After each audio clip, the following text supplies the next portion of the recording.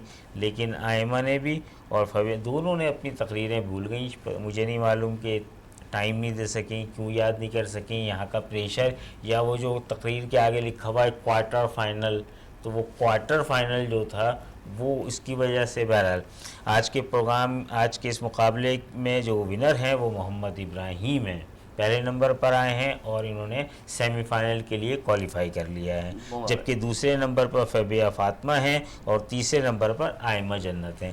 اور آئمہ جنت اور فبیہ جو ہے نا وہ دوسرا اور تیسرا دے دیا گیا ہے، لیکن کوئی فرق نہیں پڑتا اس سے، کیونکہ دونوں کنسیڈر نہیں کی جا رہی، دونوں اپنی تقریریں بھول گئیں، جبکہ بہت اچھی تقریر کرنے والی ہیں یہ. بہرحال ابراہیم آپ کو مبارک ہو، اور آپ دونوں کے لیے یہ سبق ہے کہ آئندہ آپ لوگ زیادہ محنت سے اور اپنی جو بھی تقریر ہے اس کو زیادہ اچھے طریقے سے یاد کر کے آپ یہاں آ سکتی ہیں. اگر اچھی تقریر آپ کو یاد ہوگی تو آپ جو ہے یہاں سے کوئی پرائز لے سکتی ہیں، کوئی پوزیشن لے سکتی ہیں، دوسری صورت میں یہی دوبارہ ہوگا. ٹھیک ہے، سمجھ گئے آپ لوگ میری بات؟ جی ناظرین محترم، آپ نے ہمارے ججز کا فیصلہ سنا، اور ہماری پوری جو ٹیم ہے وینس ٹی وی کی، اس کے لیے آپ اس ماہ مبارکہ میں دعائیں کریں کہ اللہ پاک ان کو اور ترقی عطا فرمائے. جس طرح یہ بچوں کو ایک پلیٹ فارم انہوں نے مہیا کیا ہے، اس پر بچے آ رہے ہیں اور اپنی پرفارمنس دے رہے ہیں. ناظرین محترم، ہمارے اس پروگرام کی ڈائریکٹر ہنا وحید صاحبہ اور پروڈیوسر آصف شرمیلا صاحب، چیف کوارڈینیٹر صغیر انجم صاحب، اور ہمارے وینس ٹی وی کے چیئرمین، سی ای او اور ان کی پوری ٹیم کا ہم شکریہ ادا کرتے ہیں اور دعا کرتے ہیں اللہ پاک ان کو مزید عزتوں سے نوازے اور مزید ترقیاں عطا فرمائے. اسی کے ساتھ آپ مجھے دیجیے اجازت. اللہ نگہبان.